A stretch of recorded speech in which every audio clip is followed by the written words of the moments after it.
So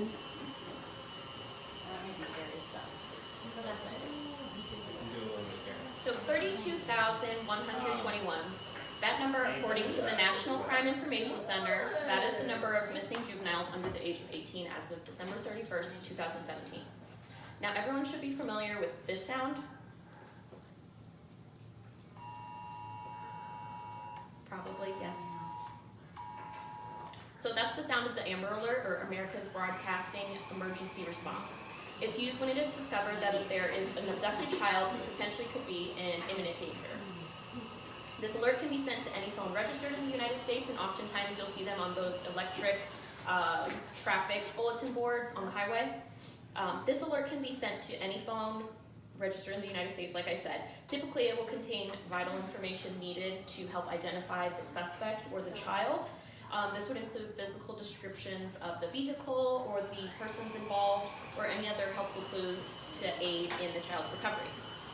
So many of you know what this alert is, but not many of you know the harrowing events that led to its inception. So the Amber Alert is a necessity in the effort to put an end to child abductions, and the origin behind it is just as important as the system itself. So firstly, please be advised this is kind of like a violent crime that did take place. So on January 13th, 1996, 9-year-old Amber Hagerman was riding her bike outside of a laundromat in Arlington, Texas, with her little brother, and at that time is when a black pickup truck pulled up alongside them and grabbed Amber and sped off. A witness to this event called the authorities immediately, and her brother sped home to give the information to his parents. A search was conducted, and a $75,000 reward was announced for anyone who had information regarding her whereabouts.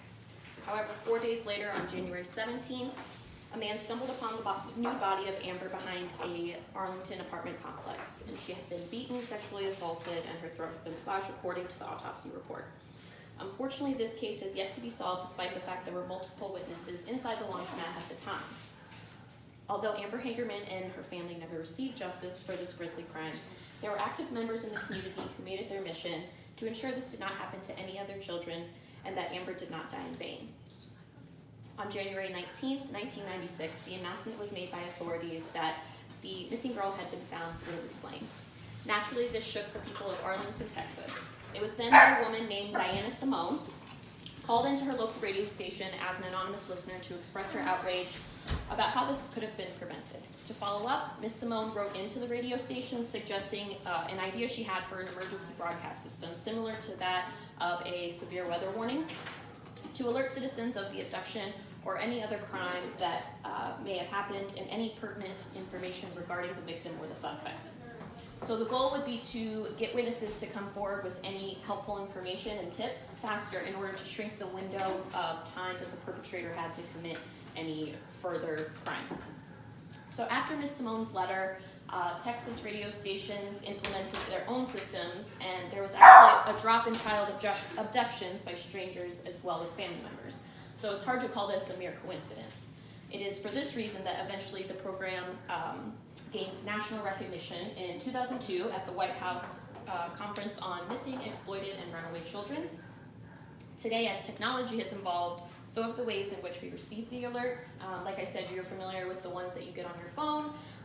Also, internet banners, news outlets, and as I mentioned, the electronic highway signs are all ways that the alerts are dispersed to the public. So it is truly amazing that the average citizen was able to implement such change and eventually in the nation to keep our children out of harm's way with such long-lasting effects. So according to AmberAlert.gov, as of March 1st, 2018, there have been 924 children rescued specifically because of the Amber Alert since the program was instituted. The Department of Justice deems the case an alert success story if the child is recovered as a direct result of the alert's issuance. So most commonly, the recovery is reached by an individual or law enforcement officer who identifies the vehicle involved or the child themselves. And in 2017 alone, there were actually 195 Amber Alerts issued, and 53 children were recovered safely as a result of 39 of those alerts. So in most of these cases, the child was found within 3 hours activation of the alert. So that, as you can imagine, has saved countless lives. Currently, every state in the United States, including Puerto Rico, participates in the program. So, though at times some people may ignore that abrupt sound that comes from their phone at all hours of the night, it's important to understand why it was implemented. Had an Amber Alert gone out for Amber Hagerman in 1996, it is highly likely that someone would have identified the vehicle and called into the authorities. Or the abductor themselves would have heard the alert and probably released her earlier. So it's incredibly sad to think about the fact that Amber had to lose her life in order for this program to be born. However, at least now Amber's name and memory live on in a meaningful way, and hopefully one that she would be proud of.